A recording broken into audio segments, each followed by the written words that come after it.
right, so it says we're now live on YouTube. Hope hope you can see us and hear us.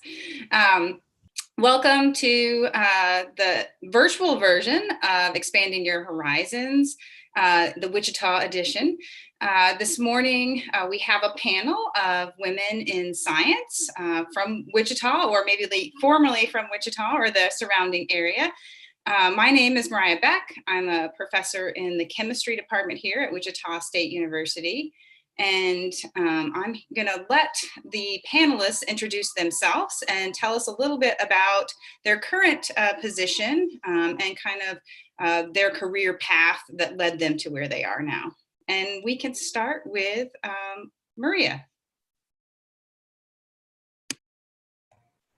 Hi, everybody. Glad to have you here. My name is Maria Martino. I currently am, my title is the Assistant to the Chair of Biological Sciences at Wichita State. And that is not really a good description of what I do.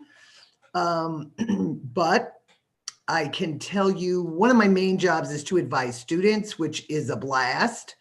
I feel like I can use the knowledge I have from my rocky start in college and help them along that path. So that I really like. I did not intend to go into science necessarily. I just knew that I did not want to be Lou Piaczynski, who was a lady I worked with who was retiring at a bank. And I just kept looking at her thinking, oh, this could be me when I'm 65. I don't want to do that. I better go to college. So what I love about my job is that there is something new every day. When you work in academia, you have access, I can see speakers in biology, in chemistry, in any field or topic. I love to assist researchers when they have a conundrum. I like to call myself the problem solver extraordinaire. Other people come to me and say, hey, Maria, how do I get XYZ done? And then I can facilitate that, whether it be a biological study. So I learn something new almost every day. What else do you want me to say, Mo? Do you want me to go? Maria just recently finished her master's degree, and she also teaches at Wichita State. So, Thank you for I finished my bachelor's degree in 1985. I thought I was going to become a physical therapist, but apparently the physical therapy people thought differently, even though I still think that they made a grave mistake. But the world of biology welcomed me, and I got turned on to microbiology. Love every aspect of it, the dirtier, the grittier, the smellier. It's all that much more fun. And I've worked at the university ever since then. I've been a research technician. I have done prep for courses for microbiology. I've done the business end of buying. I've done facilities, working with making sure that things that are water jacketed don't have the water shut off so the system fouls up.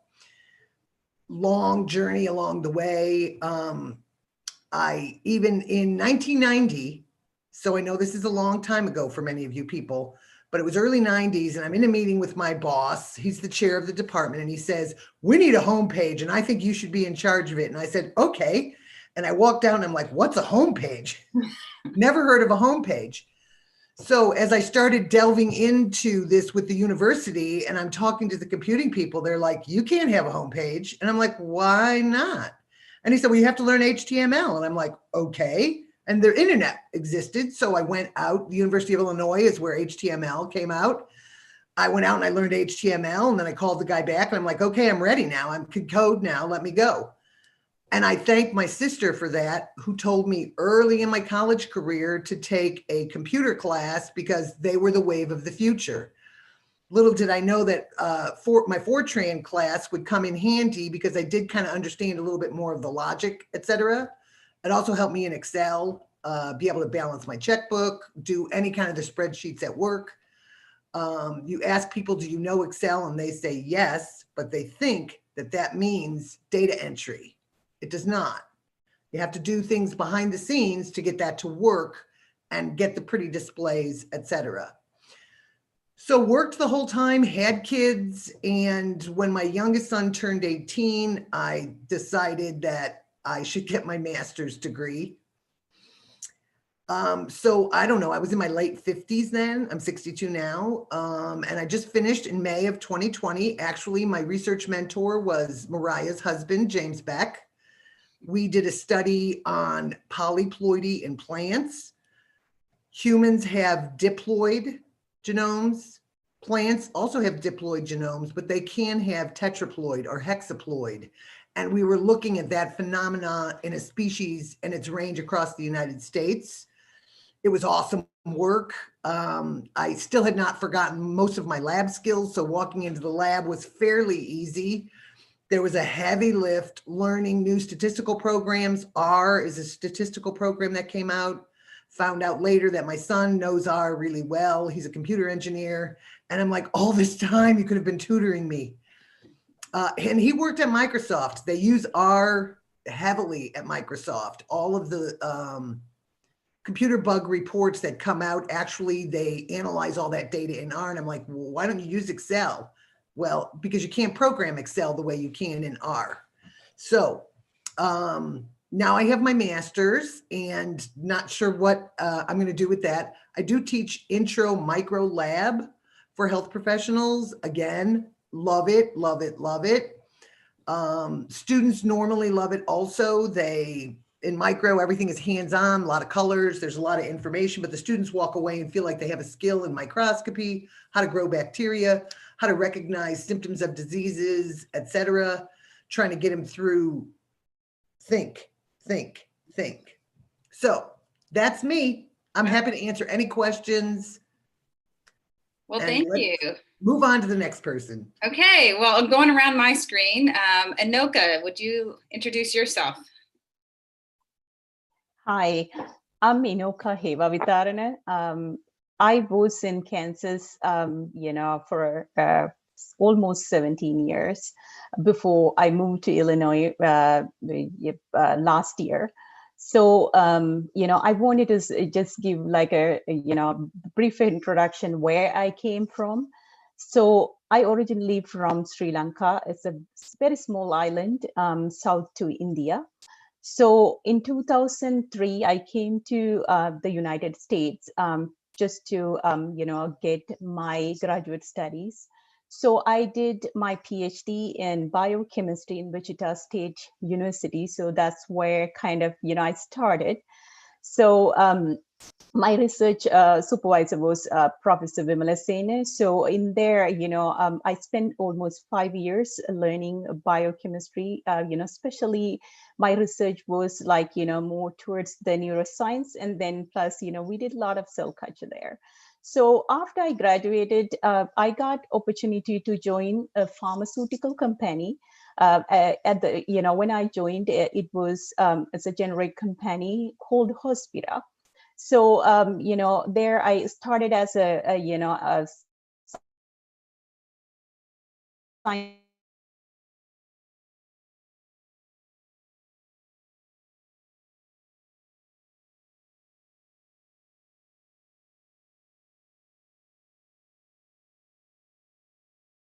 and in the aspects, even though involved with like bunch of submission activities and closely worked with the manufacturing and all those things. And then in the last year I joined the Illinois Pfizer site because our company got acquired by Pfizer.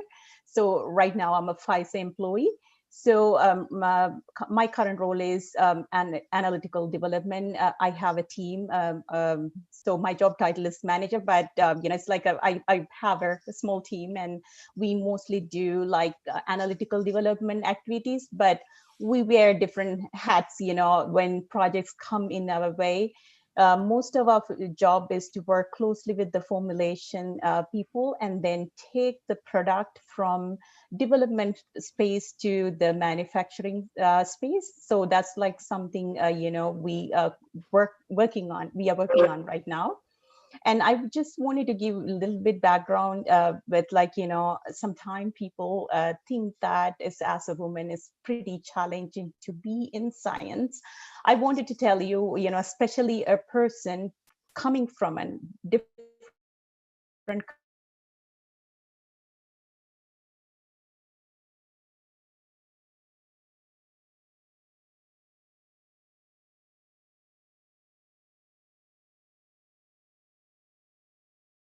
country, you can see that there are so many challenges and work challenge. But I wanted to tell you that when I was having a toddler, and then I got pregnant with my second kid, maybe before I graduated, but nothing stopped me finishing up my PhD. So I completed, and with like having a, when I defended, I had like a 1-month-old baby and a toddler. So I'm saying that, there's, if you put your mind and, and focus, nothing can stop you, because that's like something I wanted to, let all the girls who out there kind of thinking about it. Would be very challenging to have a STEM career, but I encourage you. So if you kind of focus and then work hard towards it, it's pretty easy. It's not like I never think about it's gender related or your where you come from. It's all about you. So it's kind of your focus, and set goals, and go for it. So, well, thank you for inspiring us. All right. And next, we'll hear from Kelly Kabler. I had trouble learning it too. It's Kabler. Hi, everybody. I'm Kelly. I have a degree in bachelor's degrees in astronomy and physics, and I graduated during the 2008 recession. So it made finding my first job a little bit tricky, but I found one outside of STEM at the university. Let's see, what's it called now? They just changed the name.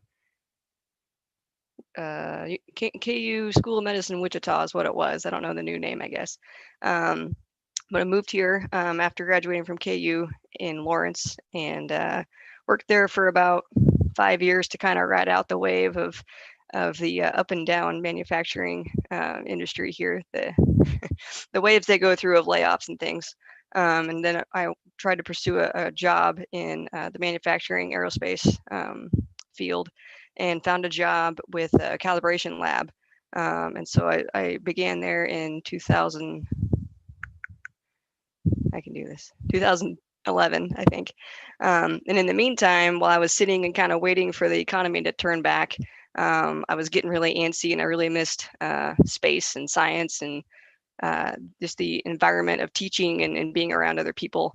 And I found a volunteer position at the Lake Afton Public Observatory. Back then it was run by Wichita State, and really loved every minute of it. I did not mind at all that they didn't pay me. They still don't pay me, but it's really, really fun. And it was a great outlet while I was waiting for a position to open in the field that I was kind of trying to get into. And yeah, now I work at, during the day, I work at Johnson Gauge and Inspection. I'm an inspection manager, so I kind of oversee the inspections in 2 calibration labs, and we check quality control tools for the manufacturing places here in town that build airplanes and skid loaders and anything that moves, some stuff that doesn't move. They build all kinds of stuff around here, mostly aerospace related. And it's really, really fun. It's a new challenge every day. Lots of customer demands because they get audited by different people, and they have lots of questions for us about our procedures. So it really puts my physics background to work, a little bit of math problem solving. And actually now with the space boom, I'm trying to get into the space manufacturing. So I actually just applied to go back to school, get a master's degree in space science at Wichita State. So waiting to hear back from the admittance committee. But I really resonated with what Maria was saying about going back to school and balancing family and that sort of thing. Because I'm kind of doing that too. I'm trying to, and I guess Anoka said that too, balancing the family thing and trying to um, just trying to pursue that career, pursue those dreams, and not letting anything slow you down or stop you, but just kind of taking it as it comes and don't give up. Keep your focus on it. Try not to get discouraged and take what life gives you. So that's kind of my short story so far. Well, thank you, Kelly. Are you at the observatory now? So this is my basement, and this is where we store all of our Legos. So I was trying to figure out what was on the shelves there. Yeah, we're a big Lego family, and you can see all the Star Wars and space related ones. Though most of those are mine. Oh, cool. But then my husband's got his race cars and some of that stuff too. So yeah, we're a big Lego family, and it just keeps us keeps our minds going, and it's encouraging our kids to kind of use their critical thinking skills and creativity at the same time. So we love Legos so much. Cool. All right. Well, next we'll hear from Cassie. Hello, everybody. I'm Cassie Gearhart, and as you can see, this is my cat, Ari. She's been kind of poking her head in and out. I am an engineer in the Technical Publications Department at Textron Aviation here in Wichita. So I deal with aircraft and maintenance manuals on a daily basis. I actually came into the aviation industry very roundabout. I am from Iowa. I went to Iowa State University and I graduated with a degree in English and Technical Communication. Iowa State is a very big engineering school, and I had a lot of friends in the aerospace department there. And so I would hang out with them on a regular basis. And when I had some friends who did a competition for NASA that was their high power rocketry student launch competition that they do every year in Huntsville, Alabama. So this team, you get to team together and you design and build a rocket, and you have to meet a specific NASA specification or a mission. They give you a few options. Like some years they have a rover, some years they have like a roll control system, some years you have to have a payload and do payload protection. And so they I had a friend be like, hey, do you want to come do our reports for our NASA competition? And I was like, yeah, sure. Let's go do rockets. And so growing up, I had a big interest in the space industry, and doing rockets in college let me really get hands-on building experience and hands-on, here's rocket design. And we'd go down and we'd present our rocket to NASA range officers and NASA officials, and we'd give presentations to panels about here's how our rocket design works, here's how everything goes, and then we'd go launch it in Alabama. And so that's kind of how I got into rockets and aerospace industry. Well, from there, I was looking for careers because, English degree. Oh, are you going to go teach with that? Well, not really. I'd actually get really mad when people ask me, oh, you're an English major, do you teach? And I'm like, no, I don't teach. I work in the aerospace industry. I go do writing and do books and reports on documents. And it's a lot of fun. So I was looking for an internship. Part of my technical communications degree was learning about different ways to produce technical information.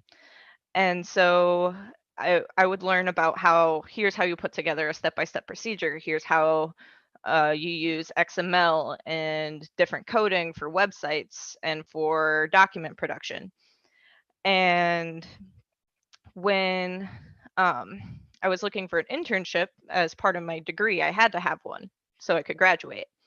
And I had some friends go, oh, well, we have some technical writing internships at engineering fair. And I'm like, oh, sure. So I went to our engineering career fair with my resume, walked up to the Textron Aviation booth, handed the resume to the guy and was like, "Hi, I'm an English major and I'm interested in your technical communications internship." And he looked at me and looked at my resume, and long story short, I got an interview and an internship, and they hired me on back to the department full time. And so that's how I ended up in Wichita.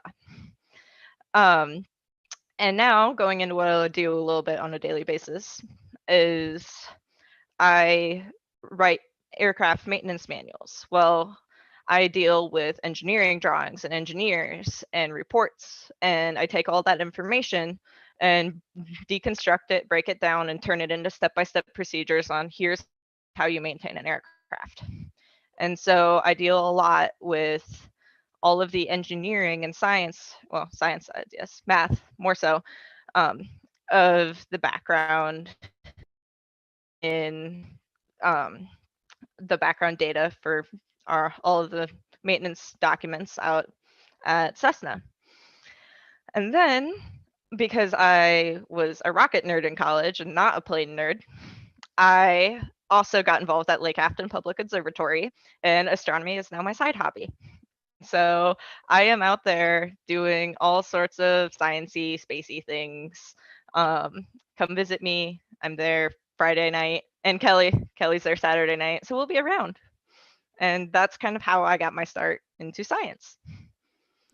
Well, cool. I love the roundabout way. And I think a lot of folks may not appreciate how much STEM professionals need to be good communicators, and how much time we spend reading and writing as well. So that's great. All right, so our last panelist of the day, and I hope people are submitting questions, be thinking of those questions. Our last panelist is going to be Catherine.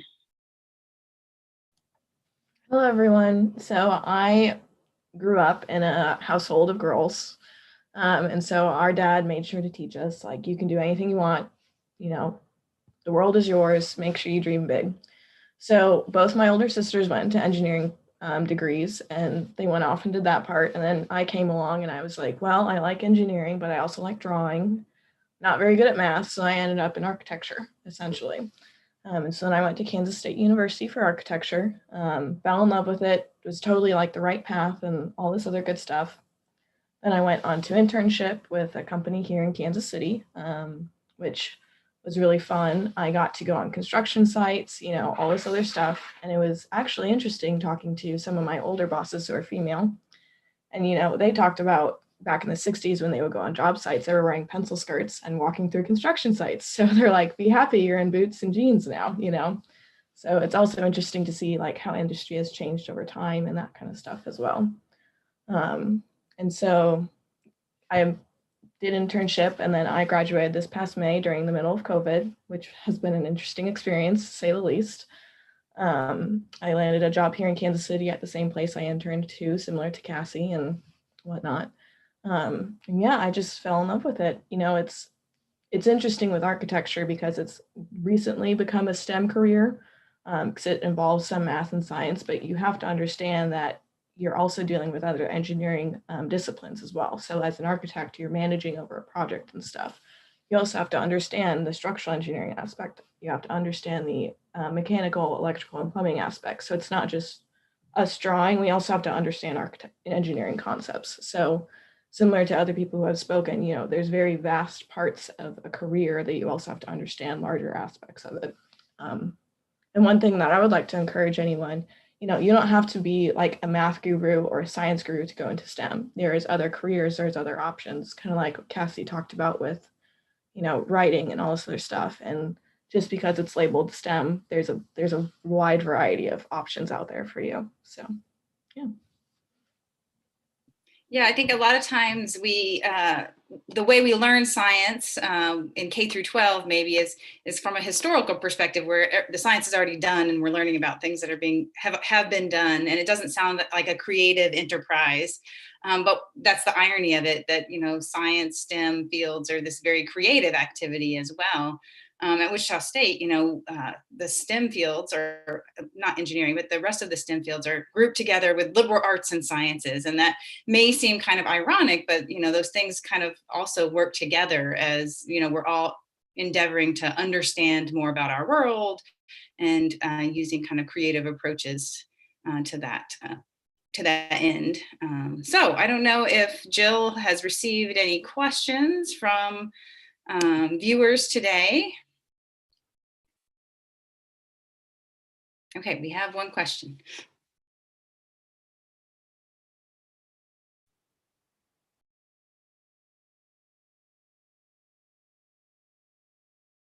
All right, so I think some of you may have answered this, but maybe you could just kind of walk us through. I think this is something that's kind of confusing because we don't necessarily interact with an architect or someone who works in industry on a regular basis. Could you kind of describe for us what you do in a typical day?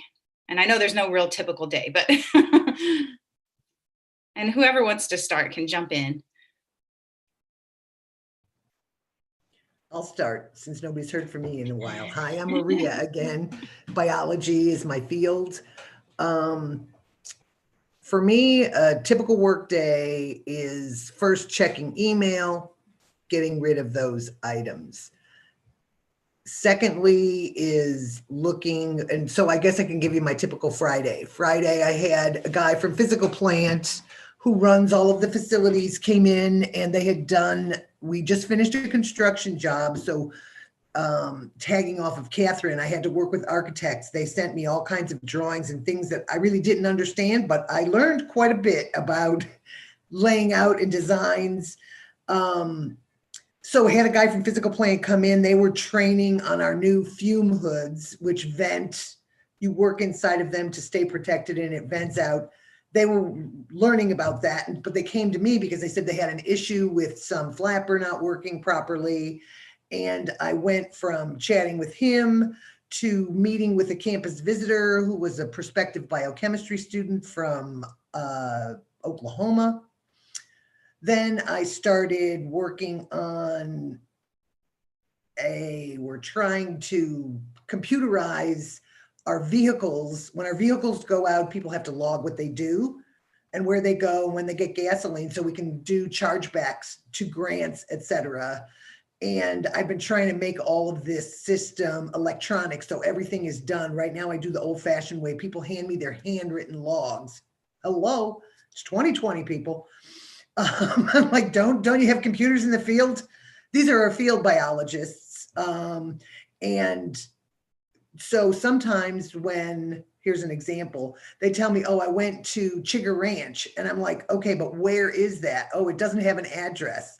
So we have to look up coordinates, et cetera. And so I want them to do all that work. And then I want the computer to figure all of that out. So that was kind of what I did yesterday. And then I went to, not really a part of work, but kind of, I became a participant in a COVID vaccine trial. That really wasn't work related, but kind of that's where my inspiration came from, spreading my body for science. Okay, I'll go next. As everyone know, there's no typical day, that we can kind of do, but I kind of just go through what kind of I will try to give approximate idea about like what we do. I've received so many emails. Yes, it's a part of full. I'm in so many meetings because it's most involved like a lot of planning. And developing a drug, it's not easy because more you see that, like, you can see there are so many pieces you need to put together. So therefore, I'm working with a lot of functional team. We do a lot of planning. So, and also we have to set goals because we can't just say that we will do and this day. And then let somebody to kind of spend like months on something. So we always set goals and say, hey, we have 2 weeks to work on that, move on. And also, I'm leading an analytical development development team. I have a very great group of scientists. So they, most of the time they're working in the laboratory. So if they have any problems or questions or if they have any kind of issues related to current methods or the current product, so we discuss and then, solve.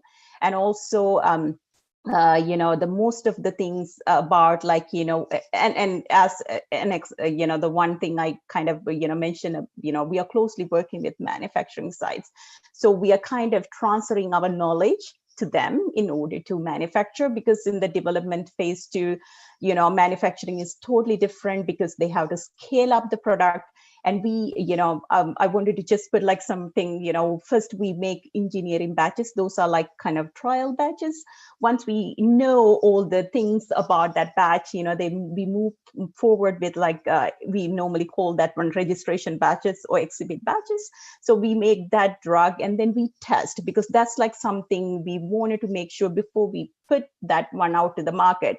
So we have to find out the quality and, and the efficacy of this product. So therefore we do some testing, like the stability testing. We have to demonstrate, you always see that the expiry date on your drug, but before we give that the expiry date, we need to kind of find out and then see that this product is good for that period of time we are claiming.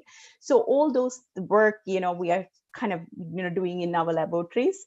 I would just say, it's kind of not like a typical day, but I'm kind of, put like the whole work there, but it's pretty interesting, every day, even though, right now I'm kind of working in this company almost 12 years, I learn something new every day. And it's very interesting. And also, that everything we do is pretty rewarding. You see that someone out there is getting benefit of the product, we are sending out to the door. Thank you. Did anybody else? I think what we can appreciate from these suggestions from everybody is that, we do, one of the things that really probably keeps us all in science or drew us to science was this fact that we were constantly learning something new, never going to be bored a day on the job, and not wanting to work in the bank, or do one of these. I even started out in forensic science because I thought it was going to be super exciting, and then realized, oh, you become an expert at one thing and then you just do that thing over and over again. So for me, I wanted to, branch out and explore new areas, something that I would have a new challenge. And probably if I'd stayed in forensic science, I would have realized that as well. But does anybody else want to add anything to that? I don't know if we have any other questions. I'll add to the typical workday, because mine is a different thing every day, but I am at a desk a majority of the day. Not all the time, but a majority of the day. And so my typical workday is I'll get to work and I'll check my emails, of course, because tech pubs, we do a lot of our communication with our engineers via email and phone call and IM. And so, but I work in maintenance manual sustaining. And so we already have all of the books that exist. My group has all of the books for our jets, all of the books for our pistons, all the books for our turboprops, King Air through Hawker, all the way back to the 1960s. We maintain all of those books. And so we will get requests for changes either through an engineering number that ties a package together of like, here's a drawing, here's a report, here's a change description, here's how we changed all of these drawings and made our products better. And then, or we get requests through customer service, or an engineer saw something wrong with the manual as they were looking for something, or a maintenance tech came across something in a field, something happened. We get all these change requests from different areas, and my job is to go in and sort through them and do the research on them and be like, okay, is this a valid change? How does this change? How does this change affect our manuals? And so anywhere from 30 to 80% of my day is researching and reading engineering drawings and figuring out, okay, so this one change, we installed a new glare shield on an engineering or on like a 172. So I have to go in and change all the removal installation procedures because it's different here, here, and here. And it's a lot of comparison and contrast skills. And if I have questions, I can go down to the hangar and talk to the maintenance tech. I can call our engineer. I can attend a meeting to give project updates. And it's just kind of a lot of, it's something different every day, but you're not necessarily always out and about. Another thing I think I hear from these descriptions is also kind of the teamwork, where you're not working in isolation and you have to coordinate with a lot of different perspectives. So all those group projects they make us do in school actually may be benefiting us in some way down the road.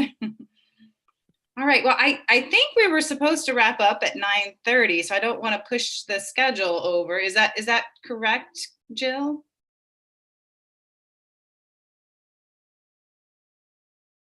Okay, she says we can go a little longer. Okay, so if anybody else wants to comment on their typical day, or another question I was thinking about is, one piece of advice you would give to your former self in middle school or to someone currently in middle school, something you wish you had done differently or realized about yourself later on.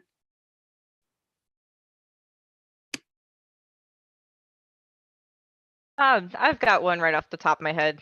I don't want to confine or monopolize everybody's time, but don't confine yourself in one box at all. I'm an English major and I have an engineering title.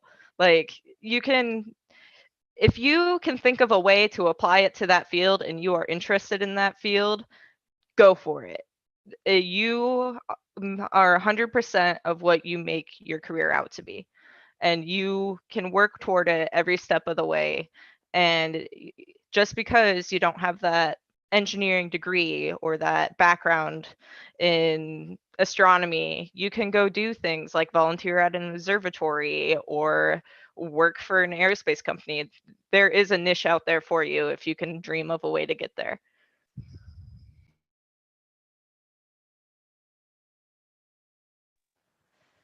I think mine would be even if you don't get your dream job right out of college, because a lot of people don't, especially if you graduate during a recession or during a worldwide pandemic. You may not get that dream job right away, but that doesn't mean it's off the table for the rest of your life. You can still take steps to get there and do those things. And the timeline might be different than what you're dreaming right now as a middle school student, but that doesn't mean that it's impossible. That doesn't mean that you failed at all. So keep trying, keep getting there, be patient. Sometimes it takes a while to see your dreams come to fruition, but that doesn't mean you won't get to see them. I often tell people it's really not how smart you are, it's how stubborn you are, right? Not giving up on something. Yeah, I'd like to piggyback on that and say all your hard work pays off, because I did Science Olympiad from like elementary school through high school, and I was doing the long hours with building bridges and all this other stuff, and now I build models for a career. All of it pays off, and those that do well in industry, it's those who work hard. Kind of like what you said, you don't always have to be the smartest person, you have to work very hard to get there. For me, I hated school prior to college. It was horrible. Why are they making us do this? And it wasn't until I looked around and thought about what I was going to really do that I went to college. And then I felt like it was for me. And so I guess what I wish that anybody who's listening knows is what you're learning today, that is going to teach you something, either something that you really love or something that you don't love. But you never know when those things, when something that you've done previously, I did in an example, I don't know if this is too graphic for everybody, but I had somebody who was doing some animal studies, and he said, do you want to help me get blood from these rats? And it had nothing to do with what I was doing. And I said, sure, why not? I'm not doing anything right now. And so I went down to the lab, and whoa, I learned a lot about rats in that short period of time. And it was just super interesting. And so when I have kids ask me all the time, like, how did you learn X, Y, and Z? I took advantage of any opportunity that I had. hey, do you want to do this rat study? HTML, the homepage. We have a new faculty member comes in and she uses Arabidopsis chambers. And I'm like, what the heck are those? In the days, even before the days of the internet, the library was the place that we went. The information is out there. I do not burn the brightest bulb. I had to get into college on probation because I took my ACTs like 3 years after high school, and math, what did I remember, etc. So I say take advantage of opportunities and look for skills. Don't look for a career. That's kind of what I think is if you communicate well and you write well, and you can find some way to adapt that, or if you're good at math, you can find a career that will combine all of those things, and you can grow too. If there's certain things that you don't know, you can learn them as you go. That's what we're all about, learning for the rest of our lives. And it's amazing how many things in art come back in. I haven't done this yet. Maybe if anybody here is a super mathematician, but the Fibonacci sequence, Google Fibonacci sequence, and start looking at the golden ratio and how numbers rule many things in the natural world. So just observe, look at stuff. Notice when you're walking, how the trees change, when the light is different. That is how we all, I think, kind of got into where we're at, is we noticed things and then we made correlations. So good luck all. Yeah, I agree with Maria. So everything that she said that about, like, you shouldn't stop learning, because that's like, something you have to keep in mind. Because I have seen in my career, some people think, if they achieve to a certain point, they kind of think, they got it, the things, and then they quit learning. So that's kind of a thing you shouldn't do in your entire life until you kind of, some people, like, age doesn't matter. That I always say, gender doesn't matter. So, work hard, keep learning, and also find a job. I wouldn't say it's a job, as a career that like always light up your inner fire, because that's like something, we have to see that one. Sometimes you get pretty upset, in some the tasks you do.